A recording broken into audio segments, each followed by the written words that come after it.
আসসালামু আলাইকুম, welcome to aided courses. সংক্ষেপে সবকিছু একখানেই। আজকে আমরা পড়াশোনা করব ফিজিক্স সেকেন্ড পেপারের একটা চ্যাপ্টার আধুনিক পদার্থবিজ্ঞান নিয়ে, যেটার প্রথম টপিক হচ্ছে আপেক্ষিকতা। তো এই চ্যাপ্টারটা আমার কাছে মনে হয় ভাই যে অনেক বেশি বিস্তারিত করে পড়লে আসলে কোনো কাজে আসে না, এবং এই চ্যাপ্টারটা আসলে খুব বেশি থিওরি ফোকাস না করে সহজভাবে যদি তোমাকে জিনিসগুলো বুঝিয়ে দেওয়া যায়, ম্যাথগুলো খুব ইজিলি সলভ করতে পারবা। এবং সহজভাবে ম্যাথ সলভ করতে পারলে ভিতরকার থিওরিগুলো তোমার ধরা হয়ে যাবে, কারণ এইখানকার থিওরি প্রুফ কখনোই আসে না। ঠিক আছে, যেগুলো আসে সেগুলো আমি দেখাই দিই। তো চলো আমরা শুরু করি। তো প্রথম যে টপিকটা পড়তেছি ভাই, সেটা হচ্ছে গিয়ে আমাদের আপেক্ষিকতা। আপেক্ষিকতা বলতে কি ভাই, যে কোনো একটা মহাশূন্য যান বা কোনো একটা রকেট বা এনিথিং গোস, তার ভেলোসিটি যদি আমরা v বলি এবং এই v এর ভ্যালুটা যদি টেন্ডস টু আলোর বেগ হয়ে যায়, আমরা জানি আলোর বেগ c এর ভ্যালু হচ্ছে 3 × 10⁸ মিটার পার সেকেন্ড। তো এই বেগের কাছাকাছি কোনো বেগে যদি কোনো রকেট বা মহাশূন্যযান চলে, তাহলে ওই রকেট বা মহাশূন্যযানের দৈর্ঘ্য, সময় এবং ভর, দৈর্ঘ্য এবং সময় আপেক্ষিকভাবে কম লাগবে এবং ভরটা আপেক্ষিকভাবে বেশি লাগবে। ঠিক আছে, যেহেতু বেসিক আপেক্ষিকতার কনসেপ্ট। একটা জিনিস বলে রাখি ভাই, যে এই পর্যন্ত এখন পর্যন্ত কোনো কিছু এরকম করে আমরা মানব সৃষ্ট বের করতে পারিনি যেটার ভেলোসিটি এই আলোর বেগের কাছাকাছিও যাবে, এরকম কিছু এখন পর্যন্ত আবিষ্কৃত হয় নাই। ঠিক আছে, সো এটা একটা বলতে পারো কাইন্ড অফ একটা থিওরি, যেটা দিয়ে আমরা থিওরিটিক্যাল কাজকর্ম করতে পারি, এবং এটার এখন পর্যন্ত এই মুহূর্তে দাঁড়ায় আমরা এখন এটার কোনো রিয়েল লাইফ মানে kind of real life example আমরা এখনো বের করতে পারি নাই। তো কাহিনীটা কি বলছি ভাই, কোনো কিছুর ভেলোসিটি যদি c এর টেন্ডস টু হয়ে যায়, c এর কাছাকাছি চলে যায়, তাহলে ওই জিনিসটার ভাই দৈর্ঘ্য কমে যায়, মানে পর্যবেক্ষকের কাছে দৈর্ঘ্যটা কম লাগে। যারা আপেক্ষিক বেগ পড়ে আসছে ফিজিক্সে, তাদের কাছে এই জিনিসটা বোঝা কোনো খুব একটা টাফ কিছু না, পর্যবেক্ষক জিনিসটা কি। তার দৈর্ঘ্য কম লাগে, সময় কম লাগে, ভর বেশি লাগে, এই। ঠিক আছে, তো এখন এইটার ক্ষেত্রে আমরা একটা ধ্রুবক নিয়ে কাজ করব, সেটা হচ্ছে √1 ধ্রুবক না, একটা অনুপাত, √1 - v²/c²। এখানে v টা কি ভাই, v হচ্ছে রকেট বা মহাশূন্যযানের বেগ। ঠিক আছে, একটা জিনিস, এই জিনিসটা দিকে একটু খেয়াল করবে, তাহলে তোমার সূত্রগুলো বের করা খুব সহজ হয়ে যাবে। কিন্তু দেখো, এই যে v²/c², দেখো আমরা সবসময় জানি যে v এর ভ্যালু c এর কাছাকাছি হবে, তার মানে v এর ভ্যালু কিন্তু c এর সমানও না বেশিও না। তার মানে যেহেতু v এর ভ্যালু c এর থেকে কম, ঠিক আছে, এবং খেয়াল করো একের থেকে কিছু একটা জিনিস বিয়োগ হচ্ছে, ঠিক আছে, যেটার উপরে নিচে স্কয়ার আছে, তার মানে v²/c², এই টার্মটা অবশ্যই একটা পজিটিভ টার্ম, কারণ উপরে স্কয়ার আছে, উপরে নিচে স্কয়ার আছে, পজিটিভ টার্ম।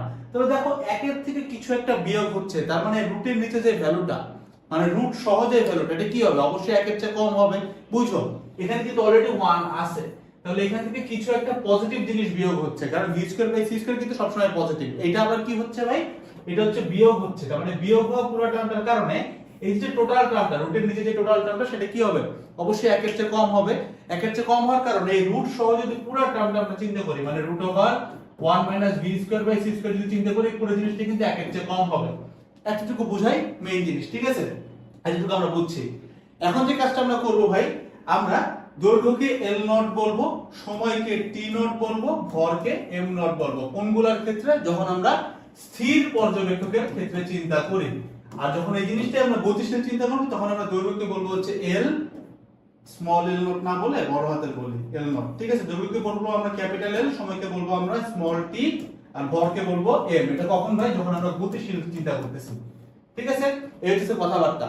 এখন আমরা কনসেপ্ট অনুযায়ী কি বলছি ভাই, যখন আলোর বেগের কাছাকাছি একটা বেগে জিনিসটা ট্রাভেল করবে, তার দৈর্ঘ্য কমে যাবে। তাহলে আমরা যদি এই দুইটা জিনিসের একটা অনুপাত চিন্তা করি, একটা বুঝলে সব বুঝে যাবে। দেখো অনুপাত চিন্তা করো, তার মানে আমরা কি বের করতেছি ভাই, আমরা বের করব হচ্ছে l/l0। তাহলে l/l0 চিন্তা করছি অনুপাত, এবং এই পাশে আমরা বসাইতে পারবো ধরো 1, মানে সূত্র মনে রাখার ট্রিক, 1 না হলে √1 - v²/c²।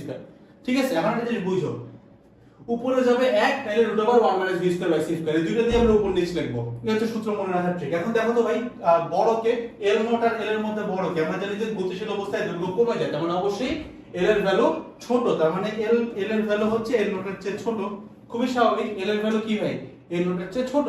তাই যেহেতু উপরে ছোটটা আছে, এখানে আমাদের ছোটটা যাবে। তুমি জানো যে 1 আর √, এই জিনিসটার মধ্যে ছোট কে ভাই, √1 - v²/c², এই জিনিসটা ছোট, এর উপরে অবশ্যই যাবে √1 - v²/c², আর নিচে চলে আসবে 1।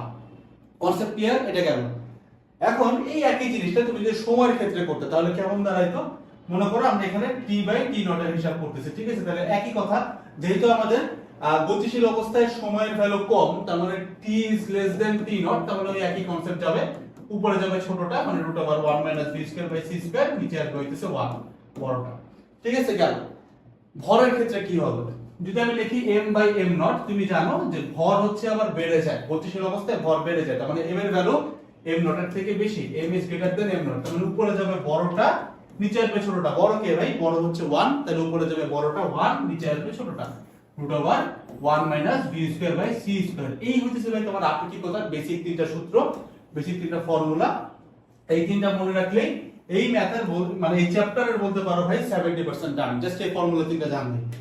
একটা জিনিস তোমার একটু বলে রাখি, তোমার বইতে এইটাকে দৈর্ঘ্য সংকোচন বলা হয়েছে, এইটাকে ভর বৃদ্ধি বলা হয়েছে, কিন্তু একটা এক্সেপশনাল কনসেপ্ট, এইটাকে তোমার বইতে কাল দীর্ঘায়ন বলা হয়েছে। তো অনেকে প্রশ্ন করবে, আমি জানি অনেকে হয়তো পড়েও ফেলছে যে ভাই আমরা বললাম যে টি এর ভ্যালু মানে গতিশীল অবস্থায় টি এর ভ্যালুটা স্থির অবস্থার থেকে কম, মানে বেসিক কনসেপ্ট, পৃথিবীতে যদি 10 বছর সময় যায় রকেটে করে ট্রাভেল করলে 10 এর জায়গায় হয়তো 8 বছর যাবে, এই তো কনসেপ্ট। তো আমরা টি এর ভ্যালুটা টি নট এর থেকে কম পাচ্ছি, মানে গতিশীল অবস্থায় সময়টা কম পাচ্ছি, তাহলে এটাকে কাল দীর্ঘায়ন বলা হয়। কেন? কারণ হচ্ছে বইতে যে থিওরিটা ডেভেলপ করা হয়েছে ওইখানে স্থির অবস্থায় সময়টাকে ধরা হয়েছে ভাই তোমার টি, আর গতিশীল অবস্থায় ধরা হয়েছে হচ্ছে তোমার টি নট। এতটুকু খালি উল্টাইছে, আমরা কিন্তু স্থির অবস্থায় টি নট ধরছি, গতিশীল অবস্থায় টি ধরছি, বই থেকে এই জিনিসটাকে উল্টায় ধরছে, যার কারণে ওইখানে মনে হয়েছে যে এটা উল্টায় গেছে, বাট আসলে উল্টায় নেই। কনসেপ্টের নাম কাল দীর্ঘায়ন, বাট কোনো সমস্যা নেই ভাই, তোমার আমি যেমন শিখেছি এভাবেই করতে পারো। বইয়ের ওই প্রসেসে গেলে কিছু কিছু বইয়ে ওই প্রসেসে গেলে তুমি ভুল করতে পারো পরীক্ষার হলে, ভুল করার কোনো দরকার নেই। তুমি যদি পরীক্ষার হলে লিখে রাখো যে ধরে নিচ্ছি স্থির পর্যবেক্ষকের সাপেক্ষে সময় টি নট এবং গতিশীল পর্যবেক্ষকের সাপেক্ষে সময় হচ্ছে টি, পরে তুমি যদি এই ফর্মুলা অ্যাপ্লাই করো ভাই কোনো সমস্যা নাই, ঠিক আছে। এবং এই কনসেপ্টটাকে তুমি কাল দীর্ঘায়ন বলতে পারবা।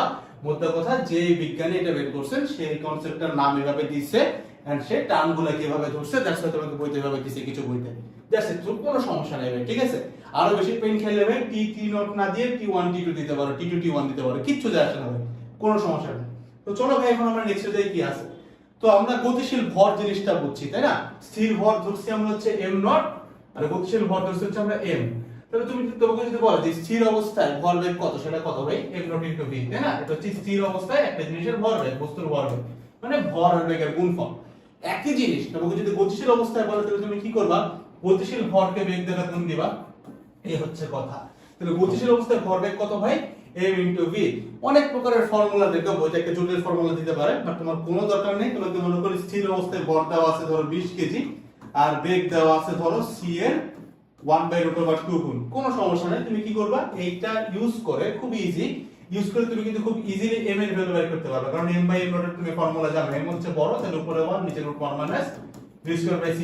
m এর ভ্যালু তুমি যেহেতু জানো 20 কেজি, বসাই দিলে এখান থেকে কিন্তু m এর ভ্যালু চলে আসবে, অর্থাৎ v এর ভ্যালু তুমি জানো, ঠিক আছে। বসাই দিলে m এর ভ্যালু চলে আসবে কেজিতে, দেন এটাকে তুমি জাস্ট v দিয়ে গুণ দিবা, মানে m এর ভ্যালু যা আসছে ইনটু v এর ভ্যালু কত? c/√2 গুণ দিলে অ্যানসার চলে আসবে। ভরবেগের অ্যানসারের ইউনিট কি হবে চাইতে? Kg metre per second. That's it ভাই। সো কোনো কঠিন ফর্মুলা মুখস্থ করার কোনো দরকার নেই, এটা জানলেই হয়ে যায়, ঠিক আছে। তো চলো ভাই নেক্সট কি আছে দেখি। নেক্সট আমরা যে জিনিসটা করব ভাই সেটা হচ্ছে ভর শক্তির সম্পর্ক। তারপরে আমি কিছু ম্যাথ করব, বাট আগে একটু ভর শক্তির সম্পর্ক একটু পড়ে আসি, ঠিক আছে। জিনিসটা মজাদার স্যার। ভর শক্তির সম্পর্ক হচ্ছে এইটা যে আমরা যদি স্থির অবস্থায় ভর বলি m0, ঠিক আছে, এবং এটা যদি কোনো কারণে c ভেলোসিটি দিয়ে ট্রাভেল করতো, তাহলে এটা শক্তি কিরকম পাওয়া যেত? টোটাল শক্তি সেটা হচ্ছে m0 * c², মানে তার এই টোটাল ব্যাপারটাই শক্তিতে কনভার্ট করা যায়, মানে তার এই ভরটাকে আমরা শক্তিতে কনভার্ট করতে পারি, মানে কাইন্ড অফ আমাদের এনার্জিটা হচ্ছে ভরের সমানুপাতিক, ঠিক আছে। এবং এটা একটা ধ্রুবক আসে যেটা হচ্ছে c², এটা দিয়ে গুণ করলে আমরা এখানে ইকুয়াল সাইনটা দিতে পারি, m0 c²। এটা কখন? স্থির অবস্থায়। একইভাবে আমরা যখন গতিশীল অবস্থায় চিন্তা করি তখন আমরা লিখতে পারি mc²। কেন? কারণ গতিশীল অবস্থায় ভর হচ্ছে তোমার m, ঠিক আছে। মানে গতিশীল অবস্থায় m ভরের বস্তু থেকে আমরা এই e পরিমাণ শক্তি পাবো, যেটার ভ্যালু হচ্ছে mc²। একইভাবে স্থির অবস্থায় একটা m0 ভরের বস্তু থেকে আমরা m0 c² পরিমাণ শক্তি পেতে পারি। এখন একটা জিনিস একটু খেয়াল করবা, দুই প্রকারের শক্তি আমরা এখানে পাইছি, ঠিক আছে। একটাকে তুমি e0 বলতে পারো আর একটাকে e বলো, ঠিক আছে। স্থির অবস্থায় আমি e0 বললাম। তুমি তো অলরেডি জানো যে গতিশীল অবস্থায় ভাই ভরের ভ্যালু বেশি স্থিরের থেকে, মানে m is greater than m0। তাহলে m is greater than যদি m0 হয় তার মানে অবশ্যই mc² is greater than m0 c²। তার মানে আমি বলতে চাচ্ছি আমাদের এই e এর ভ্যালুটা অবশ্যই e0 এর থেকে বেশি। তাহলে ঘটনাটা এমন কেন ঘটতেছে একটু নরমালি চিন্তা করো। স্থির অবস্থা আর গতিশীল অবস্থার মধ্যে পার্থক্যটা বেসিক্যালি কি? খুবই স্বাভাবিক, স্থির অবস্থায় গতিশক্তি থাকার কথা না, গতিশীল অবস্থায় একটা গতিশক্তি আছে। তাহলে এই যে গতিশক্তিটা, এই গতিশক্তিটা থাকার কারণে মানে গতিশক্তিটা এই mc স্কয়ারের ভিতরে কাউন্ট করা। কেন ভিতরে কাউন্ট করা? কারণ আমাদের এই mc স্কয়ার জিনিসটা কিন্তু টোটাল এনার্জি ভাই, এটা কিন্তু টোটাল, এটাও টোটাল, ওই স্থির অবস্থায় টোটাল, এটাও টোটাল। তো টোটাল এনার্জির ভিতরে অবশ্যই গতিশক্তিটাও কাউন্ট করে ফেলছি আমরা। তার মানে এই যে ই মানে গতিশীল অবস্থায় শক্তি স্থির অবস্থা থেকে যতটুকু বেশি, এই ততটুকু পরিমাণটা কি ভাই? অবশ্যই তার গতিশক্তি। তার মানে আমি যদি ই থেকে ই নটের কোনো পার্থক্য বের করতে পারি, পার্থক্যটা যা পাবো সেটা অবশ্যই ওই বস্তুটার গতিশক্তি ই কে এর সমান হবে, যেটা মানে হচ্ছে m ভর যেহেতু half into mv square. as simple as that। তার মানে আমি বলতে চাচ্ছি যে ভাই বেশি শক্তিটুকু হচ্ছে তার গতিশক্তি। সো ই মানে কি? ই মানে হচ্ছে mc স্কয়ার, আর ই নট মানে কি? ই নট মানে হচ্ছে m নট c স্কয়ার, আর ইকুয়ালস হচ্ছে আমাদের কাইনেটিক এনার্জি বা গতিশক্তি, যেটা মানে হচ্ছে হাফ ইনটু mv স্কয়ার। তো এইটাই হচ্ছে ভাই তোমার ভর শক্তি ফর্মুলার একদম এক্সটেন্ডেড একটা অ্যাপ্লাইড ফর্মুলা, অ্যাপ্লাইড ফরম্যাট বলতে পারো, যেটা আমরা কাজে ইউজ করব।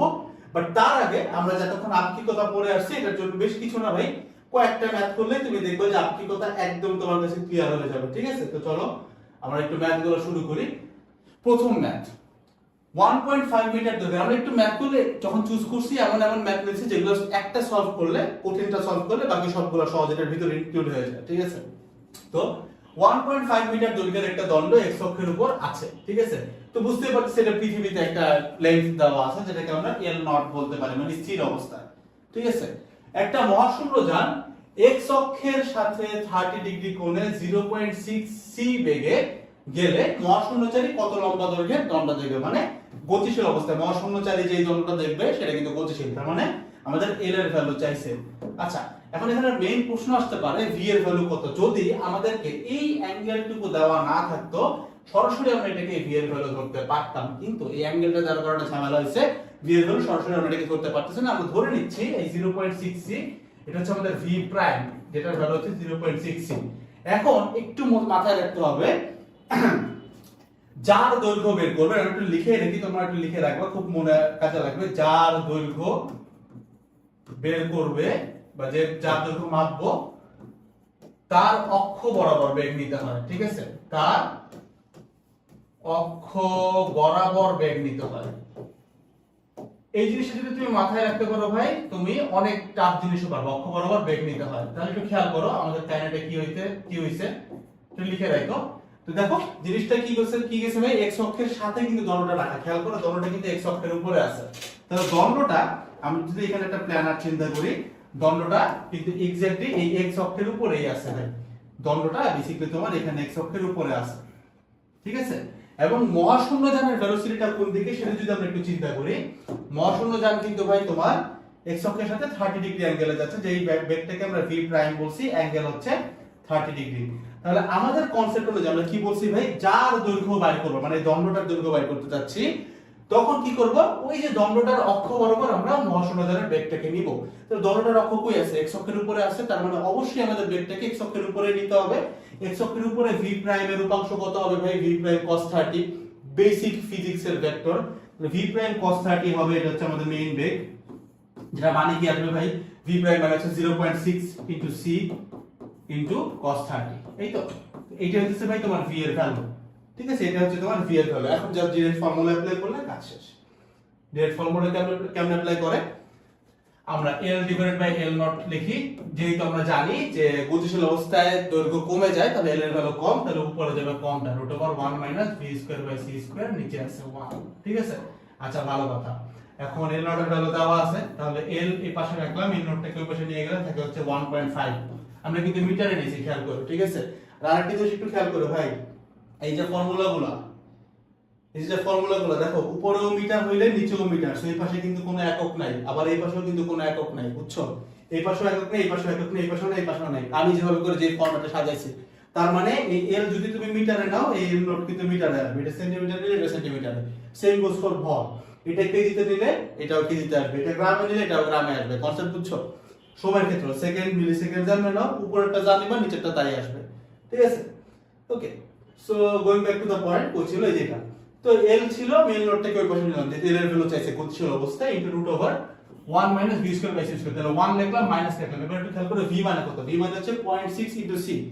যদি উপরে স্কয়ার করে তার মানে কি হবে ভাই, 0.6 এর উপরে স্কয়ার করবে, c স্কয়ারের উপরে স্কয়ার করবে, c এর উপরে স্কয়ার করবে, তাহলে কি রকম আসবে 0.6 whole square into c square, আর নিচে আছে আরেকটা c স্কয়ার। তাহলে দেখো এই c স্কয়ার কাটাকাটি চলে যায়, সরাসরি তুমি 1 মাইনাস 0.6 হোল স্কয়ার করলে রুট করলে যে ভ্যালুটা পাবা ওইটা 1.5 দ্বারা গুণ করলে তুমি সরাসরি এল এর ভ্যালু পেয়ে যাবা। যেহেতু এল নট এর ভ্যালুটা আমরা মিটারে ক্যালকুলেট করছিলাম, তাহলে आंसर ইউনিট অবশ্যই আমাদের মিটার আসবে। এই হচ্ছে ভাই আমাদের এল নট এর value. As simple as that, খুবই সহজ ম্যাথ, খুবই সহজ ম্যাথ। জাস্ট দেখাইছি কেন, এই থিওরিটা বোঝানোর জন্য যে ভাই যার দৈর্ঘ্য বের করতে হবে ওই জিনিসটারই অক্ষ বরাবর আমাদেরকে মহাশূন্যযানের বেগটাকে নিতে হবে, বা বেগের উপাংশ নিতে হবে, বা বেগকে ক্যালকুলেট করতে হবে ওই অক্ষ বরাবর, মানে ওর অক্ষ বরাবর, ও যেখানে আছে। ও যদি y অক্ষ বরাবর থাকতো তাহলে কিন্তু যদি রকেটটা এই অ্যাঙ্গেলে যেত তখন কিন্তু থিটার ভ্যালু 60 ডিগ্রি ধরা লাগতো। তাই বুঝতে পারছো? তো that's the point, that's the মানে মেইন থিওরি এখানকার। নেক্সট ম্যাথ, এটা বুঝলেও আরো অনেক কিছু জিনিস আসবে, একটা কম্বিনেশন তুমি বুঝবা, কারণ ঘনত্ব বলছে আমি দেখতেই পাচ্ছি সেখানে। তো ম্যাথটা কি বলছে আমরা একটু পড়ি। বলছে হচ্ছে এক ব্যক্তি 1 মিটার দৈর্ঘ্যের, বুঝাই যাচ্ছে প্রথম জিনিসটা আমাদের এখানে স্থির দেওয়া আছে, তাহলে এটা হচ্ছে এল নট এর ভ্যালু দেওয়া। 1 মিটার দৈর্ঘ্যের একটা ধাতব বস্তুর ঘনত্ব নির্ণয় করছে 19.3 into 10 cube kg per metre cube, এটা হচ্ছে তার স্থির অবস্থায় ঘনত্ব বের করছে, রো নট বললাম। আরেক ব্যক্তি বস্তুর দৈর্ঘ্য বরাবর 0.9 সি বেগে, মানে এটা হচ্ছে ভি বেগে গতিশীল হইলে কাঠামো হতে বস্তুটার ঘনত্ব কত পাবে, মানে আমাদেরকে রো এর ভ্যালু চাইছে। তো খুবই সহজ একটা কনসেপ্ট। ঘনত্ব মানে কি? ঘনত্ব মানে হচ্ছে ভাই তোমার ভর বাই আয়তন। আবার আয়তন মানে কি ভাই, ক্ষেত্রফল ইনটু দৈর্ঘ্য। তাহলে আমি আরেক লাইন লিখতে পারি m divided by a into l।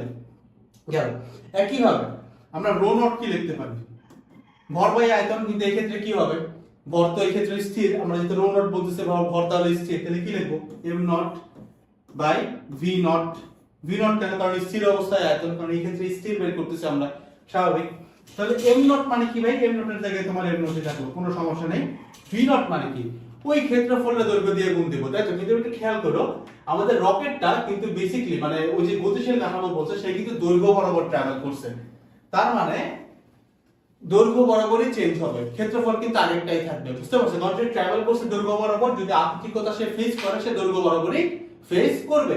তাহলে নিচে ভি নটের জায়গায় এ নট না এসে শুধুমাত্র এই কিন্তু হবে, কারণ এ আর এ নট একই কথা, কারণ সে ট্রাভেল করছে কই ভাই, ট্রাভেল করছে দৈর্ঘ্য বরাবর। সিম্পল চিন্তা করো, একটা মাঠ আছে, তুমি যদি মাঠের দৈর্ঘ্য 100 মিটার দেখো আর প্রস্থ যদি 50 মিটার দেখো, এখন রকেট যদি তুমি এই মাঠের দৈর্ঘ্য বরাবর ট্রাভেল করো, সে কিন্তু মাঠের দৈর্ঘ্যটা হয়তো কম দেখবে, কিন্তু প্রস্থ কিন্তু আগেরটাই দেখবে, কারণ সে প্রস্থ বরাবর ট্রাভেল করে নাই। ঠিক আছে? এই কনসেপ্টটাই, আর কিছু না, একদম বেসিক একটা কনসেপ্ট ভাই, তোমরা একটু বলে রাখলাম।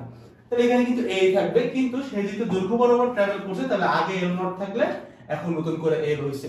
কিন্তু আমাদের ক্ষেত্রফল এই জিনিসটাই কিন্তু মেইন ক্রিম পার্ট, আমাদের কিন্তু ক্ষেত্রফলের কোনো চেঞ্জ হবে না, ক্ষেত্রফল কিন্তু একই আছে, স্থির এবং গতিশীল অবস্থায়। আচ্ছা, ভালো কথা। তো আমাদের এই রো নটের ভ্যালু দেওয়া আছে কত, সেটা 19.3 * 10 কিউব। ঠিক আছে, ভালো। আচ্ছা, এখন আমরা এই 1 নম্বরকে 2 নম্বর দিয়ে ভাগ দিতে চাচ্ছি, তাহলে লাভটা কি হইতেছে, বা 1 নম্বরকে 2 নম্বর দিয়ে ভাগ দিলে এই যে এক্সট্রা একটা পোরশন ক্যাপিটাল এ পড়ে ছিল এটা চলে যায়। তাহলে আমি যদি সিম্পলি 1 নম্বরকে 2 নম্বর দ্বারা ভাগ দিই, তাহলে রো বাই রো নট আসে, যেটা মানে হচ্ছে দেখো দুই পাশ থেকে a কাটাকাটি চলে যায়, পাবো হচ্ছে m by m not into, এটা উল্টায় যাবে, যেটা নিচে আছে তাহলে উপরে যাবে l নট, নিচে আসবে ক্যাপিটাল। এরকম একটা ব্যাপার স্যাপার আসবে, খুবই স্বাভাবিক। তো আমরা লিখি ভাই, রো এর ভ্যালু, রো তো বের করতে হবে, রো নট এর ভ্যালু কত, রো এর ভ্যালু দেওয়া আছে 19.3 * 10 কিউব, ভালো, equals to m by m not. আচ্ছা, m বাই m নট মানে কি, এটা ধরে ধরে যদি ইউনিটগুলো বসে, মানে ধরে ধরে যদি অনুপাতটা বসে তো তাহলে তো হয়ে যায়। একটু খেয়াল করো ভাই, m বাই m নট এর ক্ষেত্রে, m বাই m নট এর ক্ষেত্রে বড় কি, m বড়, কারণ গতিশীল অবস্থায় ভর বাড়ে। তো যেহেতু m বড়, তার মানে উপরে যাবে বড়টা, উপরে বড় মানে কে বলবে ভাই, 1 বলবে, নিচে আসবে ছোট, √1 - v square by c square into, এবার লিখছে l নট বাই l। তুমি জানো যে গতিশীল অবস্থায় দৈর্ঘ্য ছোট থাকে, তার মানে l হচ্ছে ছোট, তাহলে নিচে কোনটা পড়বে, ছোটটা পড়বে। ছোট মানে কি, যে √1টা, তাহলে নিচে আসবে ছোটটা, √1 - v square by c square, উপরে আসবে কত ভাই, 1। এই যে কাজ শেষ।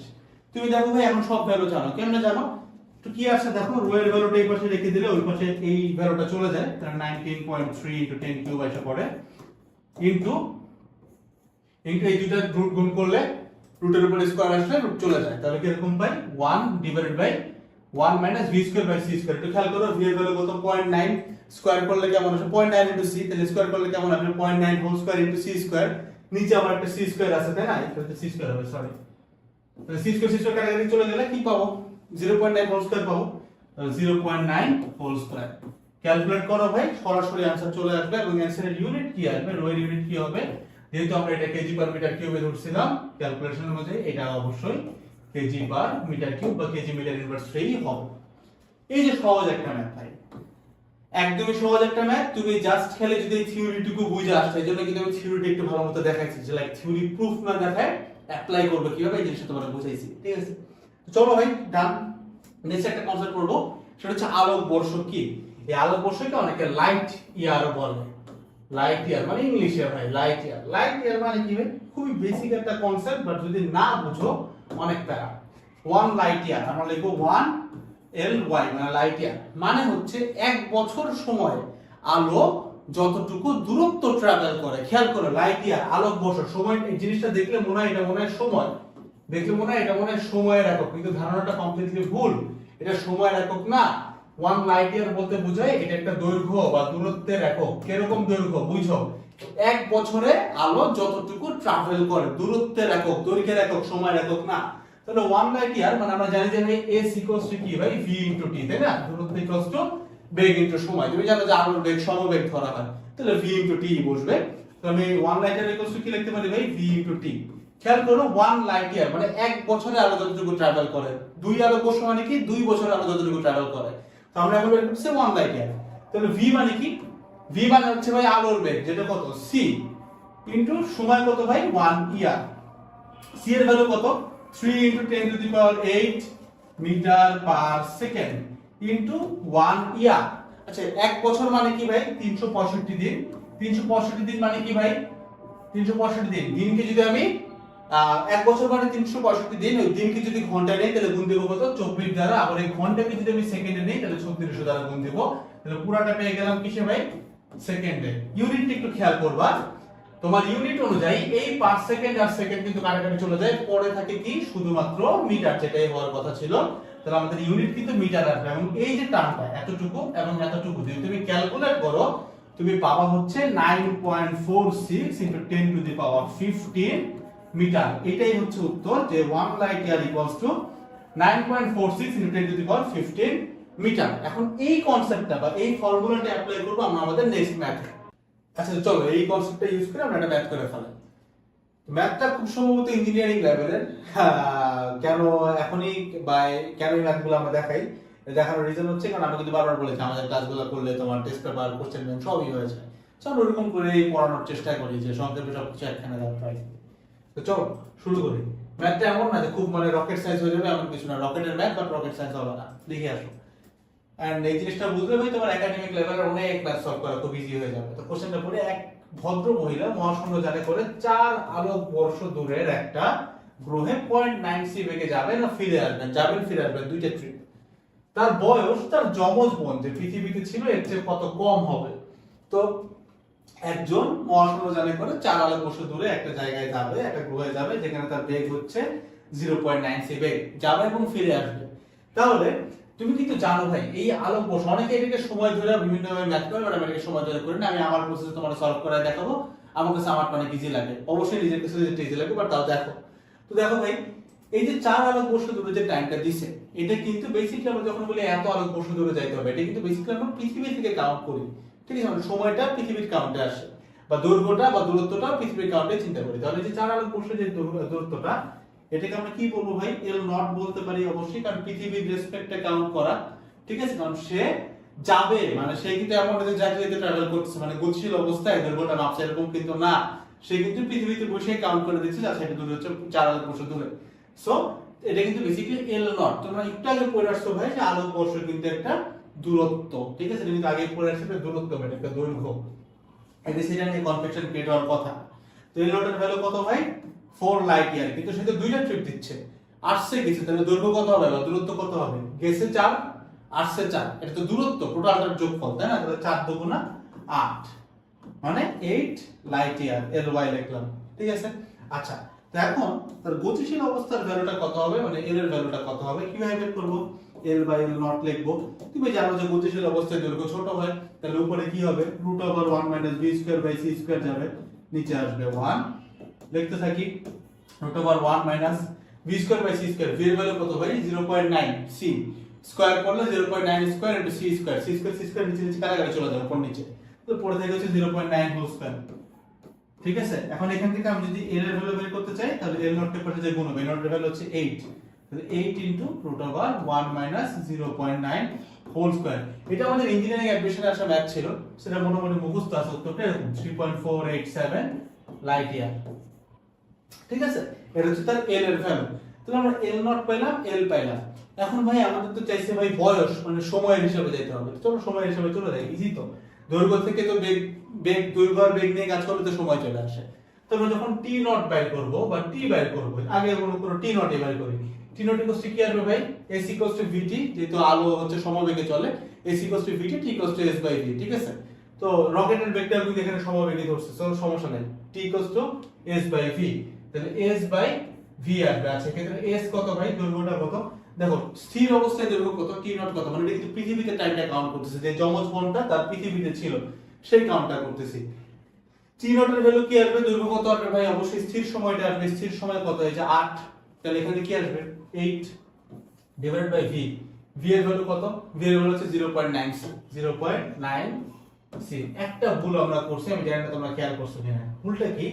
দেখো এই যে দূরত্বটা তুমি যে মাপছো, এটা কিন্তু শুধুমাত্র 8 না, এটা মানে কিন্তু 8 লাইট ইয়ার, যেটা মানে কি তুমি জানো যে দূরত্বটা মানে কি ভাই? s vt না, তো আমরা কি লিখতে পারি? ইনটু 8 লেখার পরে লাইট ইয়ার বসাবো, লাইট ইয়ার মানে কি? v ইনটু t, তাই না? এই যে আগে দেখছো ভাই, এই যে লাইট ইয়ার মানে v ইনটু t ছিল, যেখানে v ছিল হচ্ছে c আর t ছিল 1 ইয়ার, তো একই কাজ করতে পারি, vt, v এর বদলে c বসাবো, t এর বদলে 1 ইয়ার বসাবো, তো একই কথা করে দেই। এই যে 8 ইনটু l এর বদলে তুমি c বসাই দাও, আর 1 ইয়ার না লিখে তুমি শুধু ইয়ারও লিখতে পারো, ঠিক আছে? খালি ইয়ারও লেখা যায়, তাহলে 8 into c year, same goes for this ভাই, 3.487 লাইট ইয়ার আছে। লাইট ইয়ার মানে যে c ইনটু t, তাহলে ইনটু c, তুমি জানো যে একক কিন্তু বেসিক্যালি গুণ আকারে থাকে, তাই না? যেমন এই যে 10 কেজি, 10 কেজি মানে তুমি 1000 গ্রাম কেন লেখো বলো তো?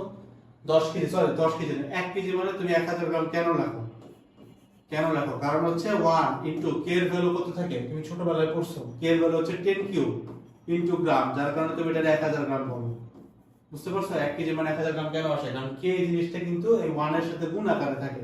ঠিক একইভাবে লাইট ইয়ার জিনিসটাও আমাদের এই 3.487 বা এটার সাথে গুণ আকারেই আছে, এবং লাইট ইয়ার মানে হচ্ছে c ইনটু t, যেখানে c হচ্ছে c আর কি আলোর বেগ, আর সময় হচ্ছে 1 ইয়ার ধরে নিছি, মানে এইটার সাথে 1 ইয়ার গুণ করলে 8 ইয়ার হয়ে যাবে, 8 লাইট ইয়ার হয়ে যাবে, দ্যাটস দ্য কনসেপ্ট।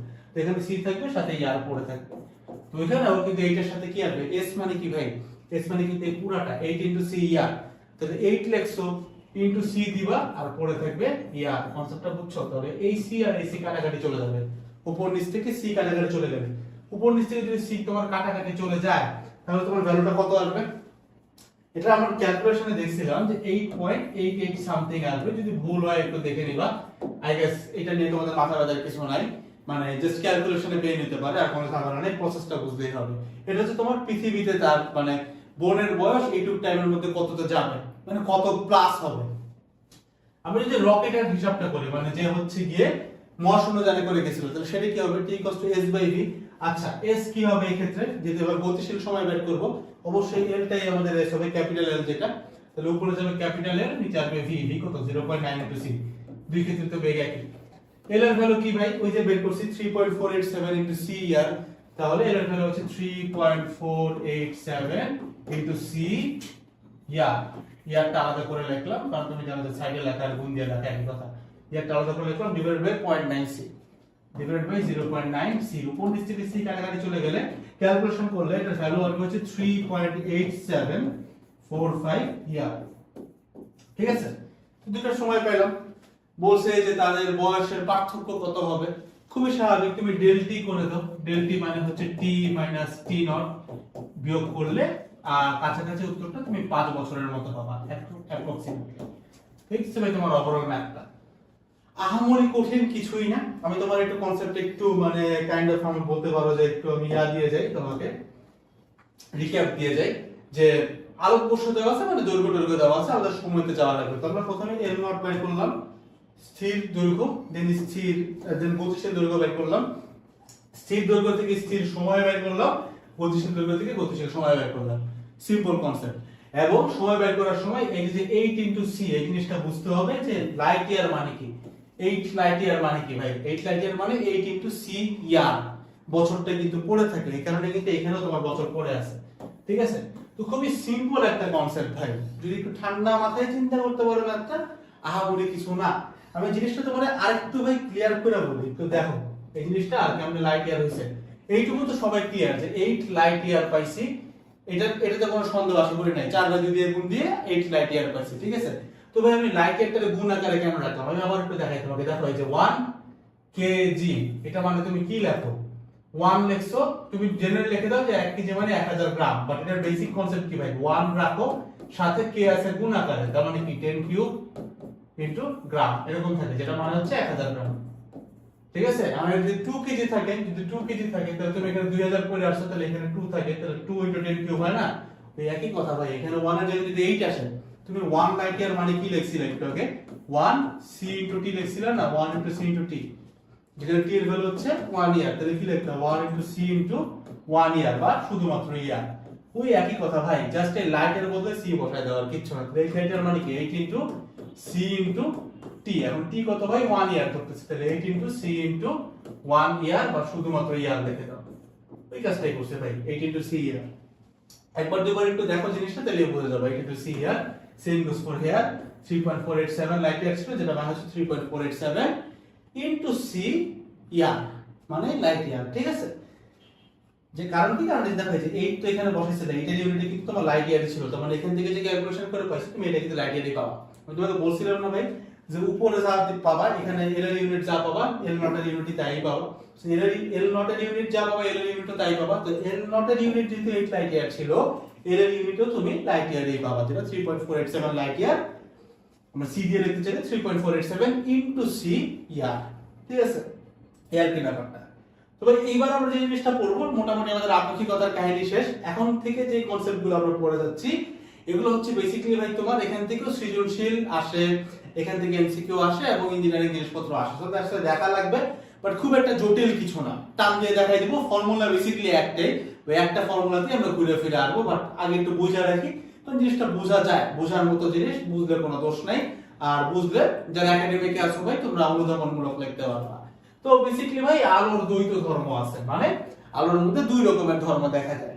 একটা ধর্ম হচ্ছে তার কণা ধর্ম, আর হচ্ছে তার তরঙ্গ ধর্ম। কণা ধর্ম মানে কি ভাই, আলোর নিজের ভর আছে, এটা তার কণা ধর্মের মধ্যে পড়ে। আলোর নিজের বেগ আছে, এগুলো তার কণা ধর্মের ভিতরে পড়ে।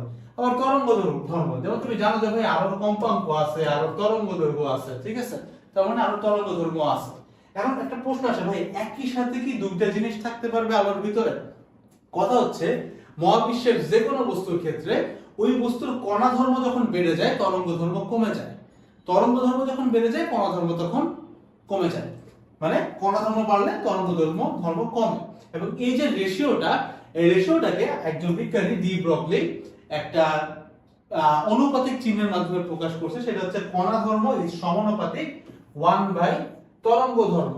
সরি একটুখানি ভুল ছিল স্লাইডে, সেটা হচ্ছে কি ভাই তোমার উনি যেটা করে, মানে ডি ব্রগলি কথাবার্তা একই ছিল, যে উনি কি করেন, উনি বলে যে ভাই তোমার কণা ধর্ম হইতেছে কি তোমার ওই তরঙ্গ ধর্মের ব্যস্তানুপাতিক, মানে কণা ধর্ম হচ্ছে কি তরঙ্গ ধর্মের 1 বাই তরঙ্গ ধর্ম আর কি সমানুপাতিক। ঠিক আছে, 1 বাই তরঙ্গ ধর্মের দৈর্ঘ্যের সমানুপাতিক বা ইন সেন্স তুমি বলতে পারো ব্যস্তানুপাতিক। ঠিক আছে, কণা আর তরঙ্গ এই ধর্ম দুটো ব্যস্তানুপাতিক। এখন এই কণা ধর্মের ভিতরে কি পড়ে ভাই, বেসিক্যালি তোমার যে ভর বেগ এগুলো পড়ে, সে কণা ধর্ম বলতে বুঝাইছে এমভি মানে ভর বেগ, এবং তরঙ্গ ধর্ম বলতে সে বুঝাইছে ল্যামডা। ঠিক আছে, তাহলে সে লিখছে যে ভাই এমভি সমানুপাতিক 1 বাই ল্যামডা, বা এটাকে উল্টা করতে পারো যে ল্যামডা সমানুপাতিক 1 বাই এমভি। এই জিনিসটা থেকে আমরা ডি ব্রগলির তরঙ্গ দৈর্ঘ্য পাই কিভাবে, এই সমানুপাতিক চিহ্নটা যখন সে উঠাই দিছে তখন একটা সমান চিহ্ন দিয়ে একটা সমানুপাতিক ধ্রুবক সে ইউজ করছে যেটা হচ্ছে h, এবং এটার নাম দেওয়া হচ্ছে ভাই তোমার প্ল্যাঙ্কের ধ্রুবক। ঠিক আছে, h টা হচ্ছে আমাদের ভাই প্ল্যাঙ্কের ধ্রুবক। তো ল্যামডা ইকুয়ালস টু h/mv, যেখানে আমাদের এই যে ল্যামডাটা তুমি দেখতেছো ভাই, এই ল্যামডাটাই হচ্ছে কি ভাই আমাদের ডি ব্রগলি তরঙ্গ দৈর্ঘ্য। ল্যামডা হচ্ছে তোমার ডি ব্রগলি তরঙ্গ দৈর্ঘ্য, m হচ্ছে কণাটার ভর, v হচ্ছে বেগ, আর এই h হচ্ছে প্ল্যাঙ্কের ধ্রুবক। এটার একটা ভ্যালু আছে, SI ইউনিটের ভ্যালুটা হচ্ছে h equals to 6.626 × 10⁻34 joule into second, মানে জুল সেকেন্ড বলে আর কি, ইনটু বোঝানোর জন্য জুল সেকেন্ড। ঠিক আছে, তো হচ্ছে ভাই তোমার ডি ব্রগলি তরঙ্গ দৈর্ঘ্য। এটা খুবই খুবই খুবই ইম্পর্টেন্ট একটা সূত্র বলতে পারো, অনেক জায়গায় কাজে আসবে, ম্যাথ থেকে শুরু করে অনেক জায়গায় আসবে। সেটা একটু মুখস্থ রাখবা, ল্যামডা ইকুয়ালস টু h/mv, যেটাকে ডি ব্রগলি তরঙ্গ দৈর্ঘ্য বলা হয়। মানে একখানে তরঙ্গ দৈর্ঘ্য আর এর পাশে হচ্ছে বেগ, সরি ভরবেগ, আর উপরে হচ্ছে প্ল্যাঙ্কের ধ্রুবক। দ্যাটস অল अबाउट ইট। আমরা যদি নেক্সটে চলে যাই, নেক্সটে আমরা একটু কোয়ান্টাম তত্ত্ব নিয়ে পড়াশোনা করব, কারণ কোয়ান্টাম তত্ত্বের উপরেই আমরা এক্স-রে পড়াশোনা করব একটু পরে, জানো। আর এক্স-রে এর সাথে ফটো ইলেকট্রিক এফেক্ট আছে, কিছু জিনিসপত্র আছে যেটার সাথে আমাদের এই কোয়ান্টাম তত্ত্বটা খুব বেশি কাজে আসবে। তো কোয়ান্টাম এই টার্মটা দেখলেই তোমরা যারা কেমিস্ট্রি পড়াবেন এটা জানো, বা এই যে তোমার স্ট্যাটিক ইলেকট্রিসিটিতেও আমরা জিনিসটা পড়াইছি, যেটা পূর্ণ সংখ্যায় একটা প্যাকেট আকারে আধানটা চলাচল করে, যে q = n * e, ওরকম জিনিসটা। এখানে আলোর ক্ষেত্রে কোয়ান্টাম তত্ত্ব বলতে কি বোঝায়, এটা ওরকম মানে খুবই সহজ জিনিস, যে আলো প্যাকেট আকারে আসে, এবং এই প্যাকেটগুলা হচ্ছে তোমার ফোটন, যার ভর নাই। মানে বেসিক্যালি আলো যেখানে ট্রাভেল করে, আলো কখনো একটা কণা যায় না, ওরা একটা প্যাকেট আকারে যায়, যে প্যাকেটগুলোকে একটা নামে ডাকা হয়। এই নামটা হচ্ছে তোমার ফোটন, এবং এই ফোটনের কিন্তু ভাই কোনো ভর নাই, মানে আলোর কিন্তু কোনো ম্যাস নাই, ভর নাই। ঠিক আছে, এবং এই একটা ফোটন, এই ফোটনগুলোর শক্তি থাকে, এই একটা ফোটনের শক্তিকে ক্যালকুলেট করা হয় E = h * f = hc/λ। খুবই ইম্পর্টেন্ট একটা ফর্মুলা, যে ফোটন, একটা ফোটনের শক্তি কি, E = hf = hc/λ। h হচ্ছে প্ল্যাঙ্কের কনস্ট্যান্ট বা প্ল্যাঙ্কের ধ্রুবক, f হচ্ছে আলোর কম্পাঙ্ক, c হচ্ছে আলোর বেগ, ল্যামডা হচ্ছে আলোর তরঙ্গ দৈর্ঘ্য, আর h হচ্ছে প্ল্যাঙ্কের ধ্রুবক। ঠিক আছে, বললাম।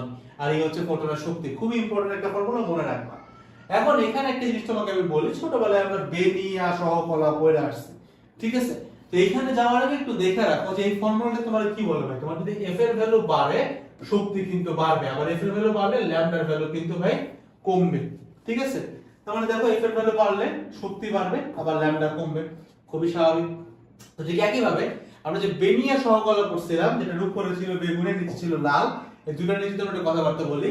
বেগুনির ক্ষেত্রে ভাই উপরে থাকার কারণে এদের কম্পাঙ্ক খুব হাই হয়, f হাই মানে ল্যামডা কম হয়, এবং এদের শক্তিও কিন্তু আবার বেশি হয়, জাস্ট ল্যামডাটা উল্টা থাকে আর কি। আবার লালের ক্ষেত্রে কম্পাঙ্ক কম হয়, তরঙ্গ দৈর্ঘ্য বাড়ে, শক্তিও কম হয়। ঠিক আছে, এবং উপর থেকে নিচের দিকে আসলে ভাই কম্পাঙ্ক কমতে থাকে, তরঙ্গ দৈর্ঘ্য বাড়তে থাকে, এবং শক্তিও কমতে থাকে। এই হচ্ছে প্রসেসটা বেনিয়া সহকলা। ঠিক আছে, জাস্ট একটু মেনশন করলাম। আরেকটা কনসেপ্ট আছে যেটা হয়তো আমরা স্ট্যাটিক ইলেকট্রিসিটিতে দেখে আসি, যে 1 eV মানে কি। 1 eV মানে হচ্ছে ভাই এটা কিন্তু কাজের একক, মানে এটা হচ্ছে 1 ইলেকট্রন ভোল্ট, যেটাকে কাজের একক বলা হয়, মানে হচ্ছে W = V * Q। এখন V কত দেখো, একটা ইলেকট্রনের ভোল্ট আমরা যদি 1 ভোল্ট ধরি, 1 ভোল্ট * Q হচ্ছে ভাই 1 পয়েন্ট, মানে ইলেকট্রনের চার্জ 1.6 × 10⁻19 কুলম্ব। এখন এই ভোল্ট মানে কি জানো, V = W/Q, তার মানে V এই ভোল্ট ইউনিটটা মানে কি ভাই, মানে কিন্তু জুল পার কুলম্ব, কারণ W/Q, V = W/Q, তাহলে উপরে জুল নিচে কুলম্ব। এই কুলম্ব ইনভার্স আর কুলম্ব কাটাকাটি চলে গেলে পড়ে থাকে তাহলে জুল, তাহলে পাই হচ্ছে 1.6 × 10⁻19 জুল। এটা হচ্ছে 1 ইলেকট্রন ভোল্টের ইউনিট। ঠিক আছে, এটা খুব ইম্পর্টেন্ট একটা ইউনিট, যেটা কনভার্সন লাগে আমাদের 1 eV বা 1 ইলেকট্রন ভোল্ট = 1.6 × 10⁻19 জুল। গেল। এবার আমরা যে জিনিসটা পড়বো ভাই সেটা হচ্ছে এক্স-রে। তো এক্স-রে পড়ার আগে এটা দুইটা একটু টাইপ বুঝে রাখা যায়। সেটা হচ্ছে ভাই দেখো, এক্স-রে দুই ধরনের টাইপ হয়। তোমরা অনেক ধরনের মুভি টুভি দেখো, আমরা হসপিটালে যে এক্স-রেটা ইউজ করি তোমরা জানো কিনা, এই যে রেটা, এই রেটা কিন্তু বেসিক্যালি আমাদের যেই জায়গাটা এক্স-রে করতেছো ওই জায়গাটা কিন্তু ভেদ করে আরেক পাশে চলে যায়, পর্দায় বাড়ি খায়। ঠিক আছে, এবং এই রেটাকে যদি আমরা খুব মানে এর যদি আমরা মানে তরঙ্গ দৈর্ঘ্যটা অনেক কমায় দেই বা কম্পাঙ্ক যদি খুব বাড়ায় দেই, এটা কিন্তু ভেদন যোগ্যতা অনেক বেড়ে যাবে। তার মানে ও এতটাই স্ট্রং হবে যে তোমার হাড়টিও কেটে ফেলতে পারবে। ঠিক আছে, তো আমরা বুঝলাম যে এক্স-রে দুইটা টাইপ হয়, একটা টাইপ হচ্ছে কোমল এক্স-রে, আর একটা হচ্ছে কঠিন এক্স-রে। তো কোমল এক্স-রে জেনারেলি আমরা আমাদের মেডিকেল সেগমেন্টে ইউজ করি, যেন আমাদের মানে হাত শরীর টরে কেটে না যায় বা কোনো ক্ষতি না হয়, যেটা একটা তেজস্ক্রিয় পদার্থ, ঠিক আছে। তো এই ক্ষেত্রে কমল স্টেট ভাই শক্তিটা অনেক কম থাকে। তো শক্তি কম পাওয়ার জন্য কি করা লাগে? শক্তি কম পাওয়ার জন্য খুবই স্বাভাবিক কম্পাঙ্ক কম করা লাগে। তাহলে তুমি জানো যে E hf, এটা আবার মানে হচ্ছে hc বাই ল্যামডা, তাই না? তো কম্পাঙ্ক কমানো লাগে, আবার তরঙ্গ দৈর্ঘ্য বাড়ানো লাগে, এবং শক্তি কম মানে কিন্তু ভেদন যোগ্যতাও কম, মানে ওই হাড় ডিমান্ডটি কেটে যাবে না। আর যেসব জায়গায় যেরকম তোমার বিভিন্ন কিছু কাটা লাগে এক্সট্রা দিয়ে, সেই ক্ষেত্রে যে জিনিসটা ইউজ করা হয় সেটার ভেদন যোগ্যতা অনেক বেশি থাকে। কঠিন এক্সট্রা ইউজ করা হয়, এটা এফের ভ্যালু বাড়ে, মানে কম্পাঙ্ক অনেক বেশি থাকে, তরঙ্গ দৈর্ঘ্য কমে এবং শক্তি বেশি থাকে। মেডিকেলে যারা আছে এগুলো তোমাদের কাজে আসবে, ঠিক আছে? এটা এমসিকিউ আসে। আর এটা জিনিস বোঝা গেল, যার শক্তি যত বেশি তার ভেদন যোগ্যতা কিন্তু তত বেশি। বাদ বাকি বইতে তুমি রিডিং দিচ্ছই আমি জানি, বাট একটু জানাই রাখলাম, বই জাস্ট রিডিং দিবা যেন এমসিকিউ গুলো মিস না যায়। আচ্ছা, আরেকটা ব্যাপার তুমি কনসেপ্ট জানো কিনা, সেটা হচ্ছে যদি প্রাবল্য, মানে যদি প্রাবল্য যদি এই ডাইরেকশনে যায়, কোন একটা জায়গায় তড়িৎ প্রাবল্য যদি এই ডাইরেকশনে যায়, ইলেকট্রন কোন দিকে থাকে? ইলেকট্রন কিন্তু এক্স্যাক্টলি প্রাবল্যের উল্টা দিকে ট্রাভেল করে, ঠিক আছে? তার মানে প্রাবল্য যদি এই দিকে যায়, এই বরাবর যায়, প্রাবল্য ডাইরেকশন যদি আমাদের এইটা হয়, প্রাবল্য ডাইরেকশন এটা হয়, তাহলে ইলেকট্রন কিন্তু অবশ্যই ইলেকট্রন তার উল্টা দিকে ট্রাভেল করবে। ইলেকট্রন অবশ্যই তার উল্টা দিকে ট্রাভেল করবে, এবং ইলেকট্রন যখন উল্টা দিকে ট্রাভেল করে অবশ্যই সে একটা ফোর্স নিয়ে ট্রাভেল করে, খুবই স্বাভাবিক। তার মানে প্রাবল্য যদি এই বরাবর কাজ করে, এই যে ইলেকট্রনের ফোর্স, এই ফোর্সটা কিন্তু সে ঠিক এক্স্যাক্টলি উল্টা দিকে পায়, এবং এই ইলেকট্রনের যে এই ফোর্সটা, এই ফোর্সের কারণে কিন্তু ইলেকট্রন একটা বেগ পায়, যেটার নাম হচ্ছে ভি বলতেছি আমরা। তার মানে কোন একটা ফিল্ডে যদি প্রাবল্য এই বরাবর থাকে, ইলেকট্রনটা ঠিক তার অপোজিট দিকে একটা ভেলোসিটি পাবে ভি। তাহলে বোঝা যাচ্ছে প্রাবল্য আছে মানে এখানে ব্যাটারি বা কিছু একটা আছে, তার মানে এখানে কিছু একটা কাজ হচ্ছে ভোল্টেজ দ্বারা। তার মানে তুমি যদি কোনো কারণে বলতে পারো যে ভাই এখানে কৃত কাজ হচ্ছে W, যেটার ভ্যালু কি ভাই V ইনটু Q, খুবই স্বাভাবিক, W equal to V into Q। এই কৃত কাজটা কি হচ্ছে ভাই? বেসিক্যালি ইলেকট্রনকে গতিশক্তি প্রোভাইড করতেছে, মানে হচ্ছে half into mv square. More specifically said W equal to V into Q, সুন্দর করে লিখছি, যেখানে W মানে হচ্ছে ভাই W টা গতিশক্তিতে কনভার্ট হয়ে যাচ্ছে, ইলেকট্রনের গতিশক্তি হচ্ছে সেটা কত ভাই? হাফ ইনটু mv স্কয়ার, আর V ইনটু Q তে V ইনটু Q, মানে Q কিন্তু ইলেকট্রনের চার্জ হয়। তাহলে এটাকে আরেকটা মোল্ড করে তুমি লিখতে পারতা half into mv square equals to E into capital V। পরিচয়গুলো বলে রাখি, m হচ্ছে ভাই ইলেকট্রনের ভর, v হচ্ছে ভাই ইলেকট্রনের বেগ, E হচ্ছে ইলেকট্রনের চার্জ, একটা ইলেকট্রনের চার্জ, আর ক্যাপিটাল V হচ্ছে ভাই তোমার এই ভোল্টেজটা। তো এই কনসেপ্টটা কেন জানাই রাখলাম? এক্স রে ক্ষেত্রে কাজ আছে, সামনে গেলেই বুঝবা। তো এই হচ্ছে ভাই তোমার একটা এক্স রে চেহারা যেরকম দাঁড়ায় সেরকম। তো এখানে তুমি একটা কাইন্ড অফ একটা জায়গা দেখতেছো, দুইটা পাত আছে, সাথে একটা আমরা ব্যাটারি কানেক্ট করে রাখছি, যেটার ভোল্টেজ হচ্ছে ক্যাপিটাল V, ঠিক আছে? তো ঘটনাটা কি ঘটে, এটা ঘটার আগে একটু বুঝে আসতে হবে। সেটা হচ্ছে এক্স রে এক ধরনের ফটো ইলেকট্রিক ইফেক্ট ইউজ করা হয়, কিন্তু দেয়ার কামস দ্য থিং, এটা রিভার্স ফটো ইলেকট্রিক, মানে এটা কিন্তু ফটো ইলেকট্রিক ইফেক্ট না, এক্স্যাক্টলি তার উল্টা জিনিসটা। তার মানে ফটো ইলেকট্রিক ইফেক্টের কনসেপ্টটা কি ভাই? কনসেপ্টটা হচ্ছে এই দেখো, ফোটন আসতেছে, ইলেকট্রন বাইর হচ্ছে, মানে এভাবে মনে রাখতে হবে আমরা, ফটো আগে ইলেকট্রিক পড়ে, তার মানে ফটো আগে মানে ফোটন পড়বে, ফোটন পড়ার পর ইলেকট্রনটা বের হয়ে যাবে, দ্যাটস দ্য কনসেপ্ট ফটো ইলেকট্রিকের। এখন এই জিনিসটার ভাইস ভার্সা পসিবল, এবং এই জিনিসটার যে ভাইস ভার্সা, এটাকেই বলা হয় রিভার্স ফটো ইলেকট্রিক ইফেক্ট, যেটা আমরা এক্স এর ক্ষেত্রে করি। তার মানে দেখো ফটো ইলেকট্রিকে কি হয় ভাই? ফোটন আসে, ইলেকট্রন বাইর হয়। এখানে ঘটনা ঘটবে উল্টা, ইলেকট্রন এসে বাড়ি দিবে, ফোটন বাইর হবে, মানে উল্টা কনসেপ্ট, ইলেকট্রন আগে ফোটন পরে, রিভার্স। ইলেকট্রন এসে বাড়ি দিবে, ফোটন গুলো বের হয়ে যাবে। আমি লিখেই রাখছি যে ধরো এটা একটা পাথ, এবং এই পাথে ইলেকট্রন এসে অনেক জোরে আঘাত করতেছে, এবং তার ভেলোসিটি হচ্ছে v, সে v ভেলোসিটি দিয়ে এটাকে আঘাত করতেছে পাথ দিয়ে। খুব স্বাভাবিকভাবেই পাথ থেকে যে হলুদ কালি দিয়ে আছে যেগুলা, এগুলো হচ্ছে ফোটন, ফোটন গুলো বের হয়ে যাবে, এবং ফোটন গুলো যখন সে বের হয়ে যাবে, তখন ইলেকট্রনের এই টোটাল যে গতিশক্তি ছিল হাফ ইনটু mv স্কয়ার, তুমি যদি বলো, এই পুরো গতিশক্তিটাকে নিয়ে এসে বের হবে। তার মানে ফোটনের শক্তি আমরা এটাকে করছি hf বা hc বাই ল্যামডা, তার মানে ইলেকট্রনের যে গতিশক্তি হাফ ইনটু mv স্কয়ার ছিল, এই পুরো জিনিসটা নিয়ে সে বের হবে hf আকারে। তাহলে আমরা পাবো, যেহেতু পুরোটাই সে নিয়ে গেছে, তাহলে পাবো হচ্ছে half into mv square equals two h into f, another formula চলে আসলো, ঠিক আছে? আবার একই কথা ভাই, m হচ্ছে ইলেকট্রনের ভর, v হচ্ছে ইলেকট্রনের বেগ, h হচ্ছে প্ল্যাঙ্কের কনস্ট্যান্ট, f হচ্ছে ফোটনের কম্পাঙ্ক, ঠিক আছে? মানে এই পাশটা হচ্ছে ফোটন, এই পাশে যেগুলো দেখছি এগুলো হচ্ছে ফোটন ভাই, আর এই পাশে হচ্ছে ইলেকট্রন, ঠিক আছে? মানে এই ফোটন ইলেকট্রনের সব শক্তি নিয়ে যায়। এখন ঘটনাটা এখানে কি ঘটে একটু চিন্তা করো। এই বরাবর কি হইতেছে ভাই, আমরা এখানে যে জিনিসটা আঁকছি একটু ভালো মতো খেয়াল করতে হবে তোমাকে, সেটা হচ্ছে ভাই এই বরাবর হচ্ছে তোমার প্রাবল্য আমরা প্রয়োগ করছি। কেন ভাই? কারণ প্রাবল্যের ডাইরেকশন হচ্ছে প্লাস থেকে মাইনাস, এটা প্লাস এটা মাইনাস, প্লাস থেকে মাইনাস যাবে। সো প্রাবল্য আছে আমাদের এই বরাবর। খুব স্বাভাবিকভাবে ইলেকট্রন কোন দিকে আছে? তার উল্টার দিকে আছে। তার মানে অবশ্যই ইলেকট্রন ট্রাভেল করতেছে কোন দিকে ভাই? সরি, আরেকটা পেন নিয়ে আমরা এই পেনটা নিই। ইলেকট্রন ট্রাভেল করতেছে এক্স্যাক্টলি এই দিকে, প্রাবল্য এই দিকে, তো ইলেকট্রন এই দিকে ট্রাভেল করতেছে। তাহলে দেখো এখানে এসব পাতে তো প্রাবল্য আসতেছে, তো ইলেকট্রনটা কি করতেছে ভাই? এরকম উল্টার দিকে, প্রাবল্যের এক্স্যাক্টলি উল্টার দিকে ট্রাভেল করে এই যে পাতটা আরেকটা পাত, এই পাতের এখানে অনেকগুলো এসে জমে আছে। ক্লিয়ার? জমে আছে। এখন যেই ঘটনাটা ঘটবে সেটা হচ্ছে এখানে যে ব্যাটারিটা আছে, এই যে ব্যাটারিটা, এই ব্যাটারিটা একটা কাজ করবে। সেটা হচ্ছে ব্যাটারিটা এই যে ইলেকট্রনগুলো এই পাতে এসে জমা করে আছে, দেখলে একটু আগে দেখাইলাম যে প্রাবল্য যেদিকে তার উল্টা দিকে এই ছিল। তুমি বুঝতেই পারছো, খেয়াল করো, প্রাবল্য এদিকে যাওয়ার কারণে ইলেকট্রনগুলো এইদিকে আসছে। প্রাবল্য যদি খুব বেশি জোরে যায়, ইলেকট্রনগুলো কিন্তু এখান থেকে ছিটকে বের হয়ে আসবে, খুবই স্বাভাবিক। তো ব্যাটারি যে কাজটা করে এই ভোল্টেজটা বাড়ায় দেয়। ভোল্টেজটা বাড়ায় দিলে ব্যাটারি একটা কাজ করতে পারে, যেই কাজটা ইলেকট্রনকে ভি বেগ দেয়। ইলেকট্রনটা ভি বেগ প্রাপ্ত হয়। কোন দিকে প্রাপ্ত হয় বুঝো? প্রাবল্য আছে কোন দিকে? প্রাবল্য আছে হচ্ছে এই বরাবর। প্রাবল্য যেদিকে আছে বেগ এক্স্যাক্টলি তার উল্টা দিকে পাচ্ছে। আরেকটা পাতা পাচ্ছে বেগটা, মানে এখান থেকে এদিকে আসছে বেগটা, ইলেকট্রনের বেগ এদিকে আসছে। তাহলে ব্যাটারি কি করলো ভাই? ব্যাটারি একটা কাজ করলো W পরিমাণ, যে W কাজ দিয়ে এই m ভরের ইলেকট্রনগুলোকে সে v করে বেগ দিল। তাহলে ইলেকট্রনের গতিশক্তি কত হলো? Half into mv square. Battery কি পরিমাণ কাজ করছে ভাই? খুবই স্বাভাবিক, W v ইনটু q, যেহেতু ইলেকট্রন নিয়ে কথাবার্তা হইতেছে, তাহলে q কিন্তু তোমার e এর সমান, মানে একটা ইলেকট্রনের চার্জের সমান, যেটাকে আমরা e দ্বারা প্রকাশ করি। তাহলে W এর বদলে আমরা লিখতে পারি v ইনটু e, যেটা মানে হচ্ছে হাফ ইনটু mv স্কয়ার। খেয়াল করো, এবার এই ইলেকট্রনগুলো কিন্তু মুক্ত হয়ে গেছে।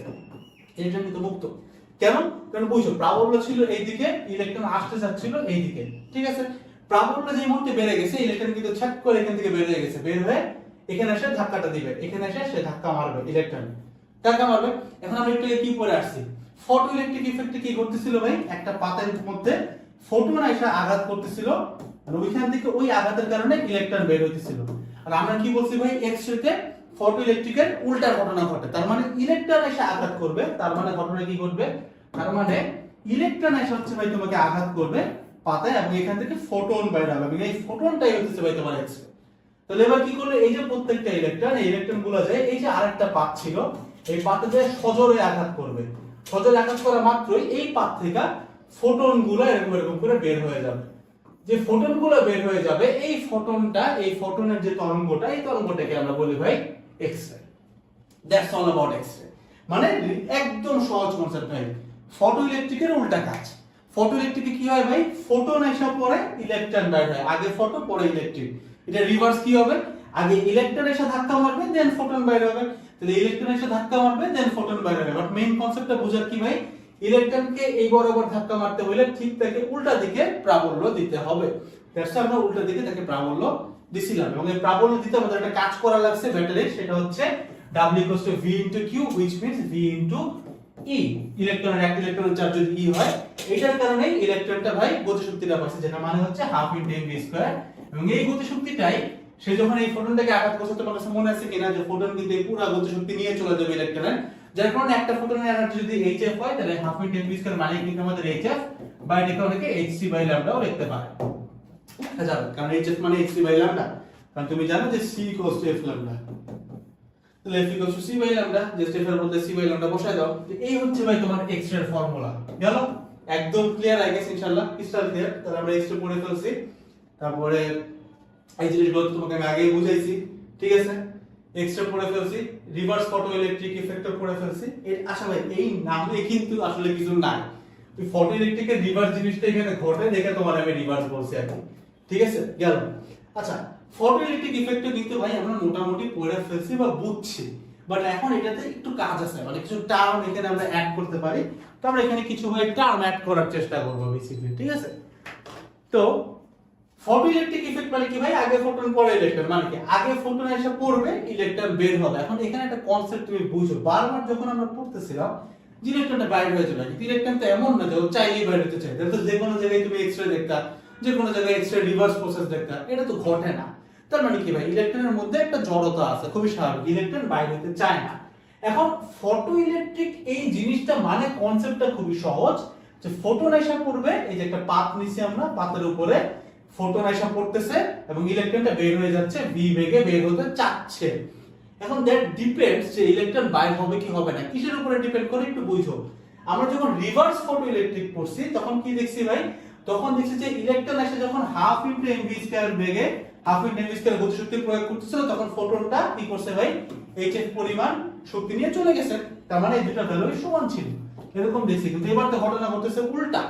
তার মানে এইবার ফটোইলেকট্রিক ইফেক্টে কি ঘটতেছে ভাই, ফটোইলেকট্রিক ইফেক্টে ঘটতেছে যে এই ফোটনটা hf পরিমাণ শক্তি নিয়ে আসবে, আসার পরে ইলেকট্রন যদি স্যাটিসফাইড হয় তাহলে ইলেকট্রনটা v বেগে বাইর হবে এবং বাইর হওয়ার সময় তার গতিশক্তি হবে half into mv square. But there comes the point, electron satisfy হওয়ার একটা ব্যাপার আছে, কারণ ইলেকট্রন এখানেই থাকবে, যে কোনো জায়গা থেকে, এখান থেকে চাইলে ইলেকট্রন বের হয়ে আসবে না।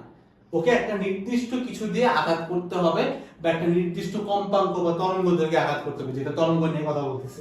তো এই যে একটা মিনিমাম একটা এনার্জি দেওয়া লাগে ইলেকট্রনকে, যেটা পাইলে ইলেকট্রনটা মুক্ত হয়, এই এনার্জিটার একটা নাম আছে, কনসেপ্টটা বুঝো। এই ফোটনটা এসে hf পরিমাণ এনার্জি এখানে দিচ্ছে, আঘাত করা মানে কি ভাই, ও এসে এনার্জি দিয়ে যাচ্ছে, এবার ইলেকট্রনটা বাইরে হবে। এখন এই যে আঘাত করলো, এটার জন্য একটা মিনিমাম একটা এনার্জি থাকে, যে মনে করো ভাই যে 10 জুল দ্বারা আঘাত করলে ইলেকট্রনটা বাইরে হবে। এই যে 10 জুল, যে মিনিমাম এনার্জিটা বুঝো, মিনিমাম কেন, কারণ 10 জুল দিয়ে আঘাত করলে যদি ইলেকট্রন বাইরে হয়, ওই 100 জুল দিয়ে করলে কিন্তু বের হবে, কিন্তু 9 জুল দিয়ে করলে কিন্তু বের হবে না। তার মানে উপরের দিকে কোনো লিমিট নাই, বাট নিচের দিকে একটা থ্রেশহোল্ড আছে, যে ভাই 10 এর নিচে নামলে কিন্তু ইলেকট্রন বাইরে হবে না, তাই মিনিমাম। সো এই ফোটন যে মিনিমাম এনার্জি দিলে ইলেকট্রনটা মুক্ত হয়, এই এনার্জিটার একটা নাম আছে, সেই নামটা হচ্ছে কার্যাপেক্ষক। মানে এটা হচ্ছে তোমার মিনিমাম এনার্জি, যেটার কারণে ইলেকট্রন জাস্ট মুক্ত হয়। এবং এটার ইংলিশ হচ্ছে ভাই ওয়ার্ক ফাংশন, এবং এটাকে প্রকাশ করা হয়েছে ভাই তোমাকে ই নট দ্বারা প্রকাশ করা হয়। ঠিক আছে, তার মানে আমরা যদি এখানে ই নট এনার্জি দ্বারা ফোটনটা যদি পড়ে, তাহলে ইলেকট্রনটা মুক্ত হবে। নট নেসেসারিলি সে গতিশক্তি পাচ্ছে, মুক্ত হইল, জাস্ট উঠা পড়ছে, এখনো দৌড়াদৌড়ি শুরু করে না। তখন এখানে একটা কাহিনী আছে। আমরা যে ই নট বললাম, তুমি জানো যে ভাই ফোটনের শক্তি মানে কি, ফোটনের শক্তি মানে E hf hc by lambda. আমরা একটা সিম্পল জিনিস বলবো, আমি যদি এইটাকে কার্যাপেক্ষক বলতে যাই ই নট বলি, মানে কার্যাপেক্ষককে প্রকাশ করাই হয় হচ্ছে ই নট দ্বারা।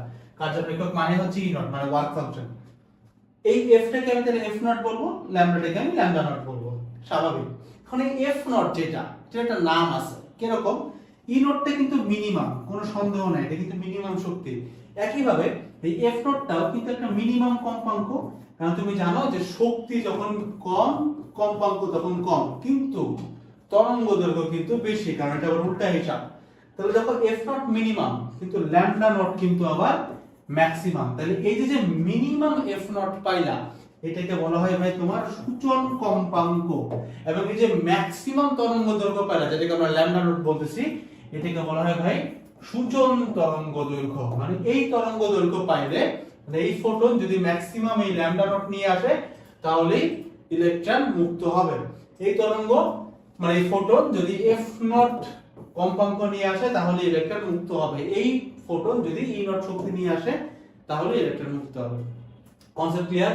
আমরা লিখতেই পারি E naught equals to hf naught equals to hc by lambda naught, যেখানে ই নট হচ্ছে মিনিমাম শক্তি, যেটাকে আমরা বলি কার্যাপেক্ষক বা ওয়ার্ক ফাংশন, এফ নট হচ্ছে সূচন কম্পাঙ্ক, যেটা একটা মিনিমাম ভ্যালু, এবং ল্যামডা নট হচ্ছে একটা ম্যাক্সিমাম ভ্যালু, এবং এটার নামও সূচন তরঙ্গ দৈর্ঘ্য।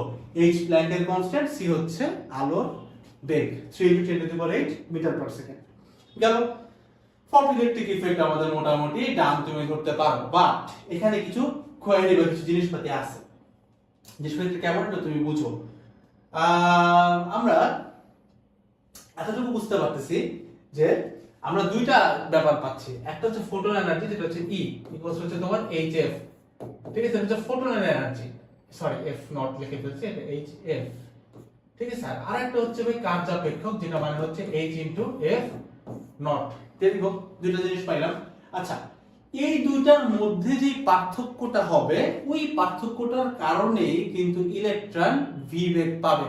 বুঝতে পারছো? মানে জিনিসটা বুঝো। মনে করো এই ইলেকট্রনটা চাচ্ছে যে ভাই আমাকে 5 জুল শক্তি দিলেই আমি এখান থেকে বাইরে একটা ভি বেগ নিব। এখন আমরা এই ফোটনটা ওকে দিয়ে দিচ্ছি কত ভাই, 10 জুল। তাহলে 10 জুল কিন্তু ওর তো লাগতো 5 জুল, তার মানে 5 জুল পেলে কিন্তু মুক্ত হয়ে গেল। তাহলে একটা 5 জুলের কারণে এই 10 জুলের মধ্যে একটা 5 জুল নিয়ে সে কিন্তু মুক্ত হয়ে গেল, আর বাকি যে 5 জুল পড়ে থাকলো ওই 5 জুলের কারণে সে একটা ভি বেগ প্রাপ্ত হইল। তুমি কনসেপ্টটা বুঝছো? তার মানে ওকে যদি তুমি এক্স্যাক্টলি 5 জুল দিতা, মনে করো চাইছেই 5 জুল, তুমি ওকে দিছোই 5 জুল, তাহলে কি হইতো? ও খালি মুক্ত হইতো, কিন্তু ওর কিন্তু কোনো অবশিষ্ট গতিশক্তি থাকতো না, ও কিন্তু কোনো গতিশক্তি পাইতো না, মানে ও কিন্তু ভি বেগটা পাইতো না, ও জাস্ট মুক্ত হইতো। কনসেপ্টটা বুঝছো? তার মানে বুঝতে পারতেছি যে আমরা ফোটনের যে এনার্জি এবং যে কার্যাপেক্ষক এটার মধ্যে যে পার্থক্য, এই পার্থক্যটা যদি থাকে তখনই আমরা হাফ ইনটু mv স্কয়ার বা গতিশক্তি পাই ইলেকট্রনে। which brings us to the point E minus E naught equals to half into mv square। তাহলে E মানে কি? E মানে হচ্ছে hf, E naught মানে hf naught আর half mv square গেল। আচ্ছা কোনটা কি? h হচ্ছে প্ল্যাঙ্কের কনস্ট্যান্ট, f হচ্ছে ফোটনের কম্পাঙ্ক, এই f কিন্তু ভাই ফোটনের কম্পাঙ্ক, আর এই f naught হচ্ছে ভাই সূচন কম্পাঙ্ক, ঠিক আছে? এটা কিন্তু দেওয়া থাকে, সূচন কম্পাঙ্কের ভ্যালুটা কত দেওয়া থাকে। Half into mv square, m হচ্ছে ইলেকট্রনের ভর, v হচ্ছে ভাই তোমার ইলেকট্রনের বেগ। Concept clear? তো এটা আমরা এখানে লিখছি ভাই যে দেখো hf naught টা দুই পাশে নিয়ে গেলে কি পাই? hf hf naught ek, ঠিক আছে? hf হচ্ছে টোটালটা, যদি h into f চিন্তা করো এটা কিন্তু তোমার hf, যেটা ফোটনের এনার্জি থেকে পাওয়া। আবার hf naught টা কি ভাই? এটা কিন্তু কার্যাপেক্ষক, যেটা মানে হচ্ছে e naught, এবং f naught টা হচ্ছে ভাই সূচন কম্পাঙ্ক, h হচ্ছে প্ল্যাঙ্কের কনস্ট্যান্ট, ek হচ্ছে ভাই ইলেকট্রনের গতিশক্তি, মানে হাফ ইনটু mv স্কয়ার, ঠিক আছে? গেল। আচ্ছা, আর একটু আগে ওই যে 10 জুল 5 জুলের একটা কাহিনী বুঝালাম, তুমি বুঝে গেছো। দেখো ভাই ফোটনের এনার্জি হচ্ছে E হচ্ছে তোমার ফোটনের এনার্জি, আর E নট হচ্ছে ভাই তোমার কার্যাপেক্ষক, ঠিক আছে? তো দেখো ফোটনের এনার্জি যদি কার্যাপেক্ষকের থেকে বেশি হয় তার মানে কি? ইলেকট্রনটা কিছু এক্সট্রা এনার্জি পাবে, তার মানে কি? ইলেকট্রনটা একটা গতি শক্তি পাবে এবং সে একটা ভি বেগ প্রাপ্ত হবে। বুঝতে পারছো? কারণ এক্সট্রা এনার্জি পাচ্ছে কখন? যখন ফোটনের এনার্জিটা হচ্ছে কি হবে তোমার কার্যাপেক্ষকের থেকে বেশি, তখন কি হবে ভাই? ইলেকট্রনটা এক্সট্রা যে ই আর ইউনিটের মধ্যে যে পার্থক্যটা, যেহেতু ই বেশি দিয়ে ফেলেছে, ও চাইছে 5 জুল দিয়ে দিছে 10 জুল, তাহলে 5 জুল দিয়ে সে মুক্ত হবে, এক্সট্রা 5 জুল দিয়ে সে একটা গতিশক্তি পাবে। গতিশক্তি পাইছে মানে সে বেগ পাইছে, সে ভি বেগ প্রাপ্ত হবে, ঠিক আছে? তার একটা ভি এর ভ্যালু থাকবে, ভি ইজ গ্রেটার দ্যান 0, এরকম একটা ভ্যালু পাবে সে, ঠিক আছে? আচ্ছা, এখন তার যদি ফোটনের শক্তিটা এবং সূচন কম্পাঙ্ক ভ্যালু যদি এক্স্যাক্টলি সমান হয়ে যায়, তার মানে তার মুক্ত হইতে লাগতো 5 জুল, তাকে দিছো তুমি 5 জুল, এবার কি হবে? এবার ইলেকট্রন মুক্ত হবে কিন্তু কোনো বেগ পাবে না, মানে v is not v equals to 0 হবে, সে মুক্ত হবে কিন্তু এবার ইলেকট্রন কোনো বেগ প্রাপ্ত হবে না, মানে ইলেকট্রনের কোনো গতিশক্তিও কিন্তু পাবে না, কারণ সে চাইছিল 5 জুল, যে বলছিলাম যে ও চাইছিল 5 জুল, তুমি ওকে দিলাও 5 জুল, ও জাস্ট এখান থেকে বাইরে হয়ে মুক্ত হবে ভাই, কিন্তু কোনো বেগ পাবে না। বেগ কখন পাবে? যখন তুমি 5 জুলের থেকে বেশি দিবা, তার মানে যখনই ই এর ভ্যালু ই নটের থেকে বেশি হবে তখন সে একটা বেগ পাবে, মানে v এর তখন ভ্যালু পাওয়া যাবে, তখন v is greater than 0 হবে। কিন্তু চাইছে 5 জুল, মানে সূচন কার্যাপেক্ষকের 5 জুল, ওরে দিছেও 5 জুল, তাহলে কিন্তু এবার মুক্ত হবে কিন্তু বেগ দেখাবে না, ঠিক আছে? এখন চিন্তা করো, বেগ দেখাবে না মানে v equals to 0 হবে। এখন চিন্তা করো, ও চাইছে 5 জুল বাট ফোটন ওকে দিয়েছে 3 জুল, এবার কিন্তু ও যে ইলেকট্রন যেখানে ছিল সেখানেই থাকবে, সে মুক্ত হবে না, বেগ পাওয়া তো দূরের কথা, ঠিক আছে? তাহলে দেখো যদি ফোটনের এনার্জিটা আমাদের কার্যাপেক্ষকের থেকে কম হয়, তাহলে কার্যাপেক্ষক যেহেতু মিনিমাম এনার্জি ছিল যেটা পাইলে ইলেকট্রন মুক্ত হতে পারে, তো এবার কিন্তু ইলেকট্রন মুক্ত হবেই না, আর বেগ তো 0 হবেই ভাই, মুক্তই তো হচ্ছে না, আগে মুক্ত হবে দেন বেগ, মানে বুঝো আগে ইলেকট্রন স্থির থাকে, বাইন্ডেড আকারে থাকে, ইলেকট্রন বাইন্ডেড থাকে, এনার্জি একটু বাড়াচ্ছ, যখন কার্যাপেক্ষককে সে রিচ করবে এক্স্যাক্টলি তখন সে মুক্ত হয়। এবার এনার্জি আরো বাড়াচ্ছ ফোটনের, এবং এই ফোটনের এনার্জিটা কার্যাপেক্ষককে ক্রস করে চলে গেছে, এবার ইলেকট্রন একটা বেগ পাবে, তখন v এর ভ্যালু 0 থেকে বেশি হবে, ইলেকট্রনের একটা বেগ আসবে, ইলেকট্রনটা মুভ করা শুরু করবে, ঠিক আছে? So that's the way on total মোটামুটি পয়েন্ট আর কি, তিনটা টাইপ তোমার দেখাই দিছে। আর আরেকটা জিনিস তুমি বুঝতেই পারতেছো যে ই যে জিনিসগুলো তুমি দেখতেছো প্রত্যেকটা ইউনিট কিন্তু ভাই জুল, এই যে ই নট দেখতেছো এটা ইউনিট কি ভাই? কিন্তু শক্তি ভাই, জুল। কার্যাপেক্ষকের ইউনিট কি হবে? অবশ্যই জুল হবে, এটা কিন্তু শক্তি। আবার এই যে তুমি h ইনটু f নট করতেছো, টোটালটা ইউনিট কিন্তু জুল, আবার f নট এর ইউনিট হচ্ছে তোমার হার্টজ, ঠিক আছে? আবার h এর ইউনিট হচ্ছে কি জুল সেকেন্ড, কাটাকাটি করলে এটাই আসে, কারণ হার্টজ মানে কিন্তু second inverse 1, so joule second into second inverse 1 মানে কিন্তু জুল। বুঝতে পারছো? এই একক তোমরা বুঝবা। ল্যাম্ডা এর ইউনিট কি ভাই? মিটার। সি এর এসআই ইউনিট কি ভাই metre per second, c into 10 to the power 8 metre per second. ঠিক আছে? আচ্ছা ভাই, এইবার আমরা হচ্ছে কি যে জিনিসটা পড়বো এটা হয়ে গেছে আমাদের one of our last concept. একদম ছোট্ট একটা জিনিস বাকি আছে যেটা এতক্ষণ পড়ছো, একই জিনিস একই কনসেপ্ট, জাস্ট একটু খেলাটা একটু চেঞ্জ করবো। সেটা হচ্ছে আমরা এখানে একটু স্টপিং ভোল্টেজ নিয়ে কাজকর্ম করবো, যেটার একটা নাম আছে, সেটা হচ্ছে নিবৃত্তি বিভব। এটা অলরেডি তোমরা বুঝে গেছো, ঠিক আছে? আমি আবারও বলতেছি বুঝে গেছো, জাস্ট একটু দেখানো।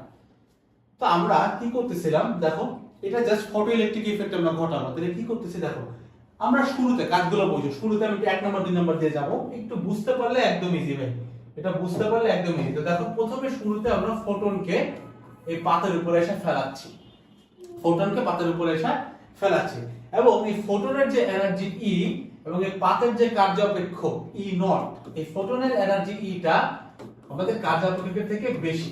এটা যদি বেশি হয় তার মানে কি হবে, প্রথমত ইলেকট্রন মুক্ত হবে, ই ইকুয়ালস টু ই নট হলে ইলেকট্রন মুক্ত হয়ে গেছে। এবার যেহেতু বেশি, তাহলে অবশ্যই ইলেকট্রন এখানে একটা বেগ প্রাপ্ত হবে, যে বেগটা হচ্ছে ভি, সেটা বেগ প্রাপ্ত হবে ভি। তাহলে ইলেকট্রন একটা বেগ পাইলো, যেটার ভ্যালু হচ্ছে কত ভাই, ভি। ঠিক আছে, ইলেকট্রন একটা বেগ পাইলো, যেটার ভ্যালু হচ্ছে ভি। তাহলে 1 নম্বর ঘটনা হচ্ছে আমরা ফোটনটাকে পাতের উপরে ফেলাচ্ছি। 2 নম্বর ঘটনা হচ্ছে এবার ইলেকট্রন যখনই কার্যাপেক্ষের থেকে বেশি এনার্জিটা পাইছে, সে কিন্তু মুক্ত হওয়া শুরু করলো, এবং মুক্ত হয়ে সে ট্রাভেল করতেছে হচ্ছে এই বরাবর। মানে 1 নম্বর পাত থেকে, ধরো এটা রোমান সংখ্যা 1 নম্বর পাত থেকে সে রোমান সংখ্যা 2 নম্বর পাতের দিকে সে যাচ্ছে, আমি ধাক্কা খাবে। এবার আমি চিন্তা করতেছি আমি এখানে এমন কিছু একটা করব যেন সে ধাক্কাটা না খায়। তো এখনো কিন্তু বুঝো আমি কি করতেছি, আমি এখানে এমন কিছু একটা করার ট্রাই করতেছি যেন সে এই ধাক্কাটা না খায়। ধরো এতক্ষণ পর্যন্ত কোনো কারেন্ট ছিল না, এখনো কিন্তু আমি কোনো কারেন্ট অ্যাড করি নাই। তো এইবার আমি যে কাজটা করব, এই ইলেকট্রনটাকে তুমি যদি আটকাইতে চাও, তুমি ইলেকট্রনটা ধরতে পারবে না ভাই হাত দিয়ে, তাই না? ইলেকট্রনকে আটকানোর বুদ্ধি কি আছে তুমি জানো? তড়িৎ প্রাবল্য যদি এই দিকে থাকে, ইলেকট্রন মুভ করে তার উল্টা দিকে, এবং ইলেকট্রন একটা ফোর্সও পায় তার উল্টা দিকে। তার মানে ইলেকট্রন ট্রাভেল করতেছে এই বরাবর। আমি ঠিক এই দিকে একটা প্রাবল্য দিয়ে দেই, তাহলে ইলেকট্রন কিন্তু উল্টা ফোর্স পাবে, তাহলে ওর গতিটা কিন্তু ভাই নিউট্রাল হবে। তাই বুঝছো? বুঝো, প্রাবল্য যেদিকে দিবা ইলেকট্রন ঠিক তার উল্টা দিকে বেগ পায়, which means ইলেকট্রন ঠিক তার উল্টা দিকে একটা ফোর্সও পায়। তার মানে প্রাবল্য যদি এই বরাবর দাও, ইলেকট্রন ফোর্স পাবে উল্টা দিকে। খেয়াল করো, ইলেকট্রন মুভ করতেছিল তোমার ডান দিকে, এই দিকে মুভ করতেছে, তাহলে ওর যদি থামাইতে চাও তোমার কি তার উল্টা দিকে একটা ফোর্স লাগবে। উল্টা দিকে ফোর্স পাইতে হইলে আমরা প্রাবল্য কোন দিকে দিব? ইলেকট্রনের মুভমেন্টের দিকেই তো প্রাবল্য দিব। Concept clear? তাহলে এবার কি করলাম, আমরা এটাকে একটা সার্কিটের সাথে কানেক্ট করে দিলাম। সার্কিটের সাথে কানেক্ট করে দিয়ে সার্কিটে ই প্রয়োগ করলাম একদম এক্স্যাক্টলি এই বরাবর, মানে প্লাস এটা মাইনাস এটা এই বরাবর। তাহলে ইও চলে গেল এই দিকে। খেয়াল করুন, ইলেকট্রন ফোটনের কারণে 1 নাম্বার কনসেপ্ট, প্রথমে কি হলো, ফোটন এসে আঘাত করলো, ইলেকট্রনটা মুক্ত হলো এবং সে একটা বেগও প্রাপ্ত হলো। কারণ কি? কারণ এই যে ফোটন মানে যে এনার্জিতে অ্যাটাক করছে, মানে আঘাত করছে, ওইটা এনার্জিটা সূচক কম্পাঙ্কের থেকে বেশি ছিল। তো এবার ইলেকট্রনটা মুক্ত অবস্থায় যাচ্ছে, এখন ওর ভেলোসিটির ডাইরেকশনটা আমরা বের করতে পারছি, ধরে নাও এইদিকে।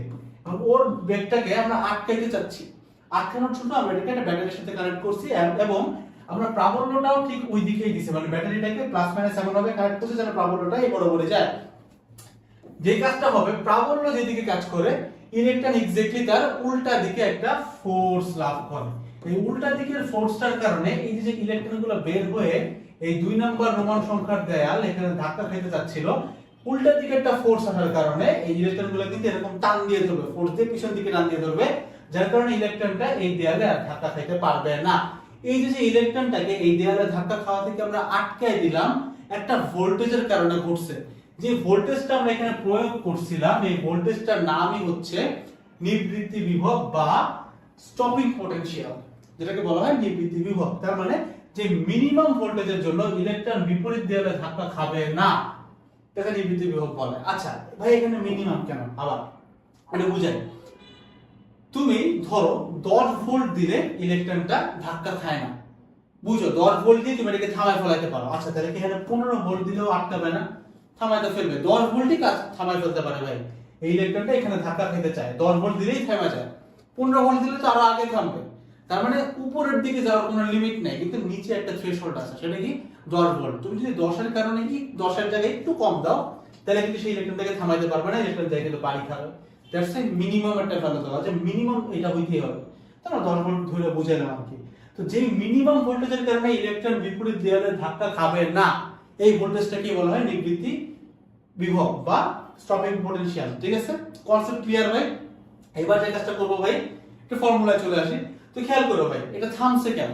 কারণ ইলেকট্রন এইদিকে মুভ করতেছিল ভি বেগে, মানে ওর একটা গতিশক্তি ছিল half into M v square পরিমাণে, তাই তো? এবার আমরা কি করলাম ভাই, আমরা ওর উপরে এক্স্যাক্টলি ওই একই দিকে প্রাবল্য দিলাম, যার কারণে সে ঠিক তার উল্টা দিকে একটা ফোর্স পাইল, বা অন্য কথায় ফোর্স পাইছে মানে কি ভাই, উল্টা দিকে তার উপরে একটা কাজ করা হয়েছে। প্রাবল্য এদিকে দিলে ফোর্স এদিকে, কাজ কিন্তু এদিকে একটা পাইছে, সে একটা কাজ হয়েছে। এই কাজটা যায় কি করছে ভাই, তার হাফ ইনটু এম ভি স্কয়ারকে নিউট্রাল করে দিয়েছে। নিউট্রাল না করলে কিন্তু তার গতি থেমে যাওয়ার কথা না। এখানে কিন্তু বেসিক্যালি যে কাজটা করছে বা যে ফোর্সটা তুমি দিছে, এই কারণে কিন্তু এই ইলেকট্রনগুলো নিউট্রাল হয়ে থেমে গেছে মাঝখানে, এখানে যার বাড়ি খায় না। ঠিক আছে, মাঝখানে কোন একটা জায়গায় ও থেমে গেছে। তার মানে অবশ্যই ইলেকট্রনের যে গতিশক্তি ছিল হাফ এম ভি স্কয়ার, ওটার সমান পরিমাণ কাজই কিন্তু আমাদেরকে করতে হয়েছে। এবং এই কাজটা কে করছে? কাজ করছে হচ্ছে আমাদের ব্যাটারি, তাই না? তাহলে ব্যাটারির কাজ কত হবে ভাই? W ইকুয়ালস টু কি ভাই? V ইনটু Q না? আচ্ছা, V লিখলাম আর Q কি ভাই? ইলেকট্রনের উপরে কাজ করছে, তাহলে ইলেকট্রনের চার্জ E দিলাম। তো W equals to V into E বা E ইনটু V। এটা মানে কি ভাই?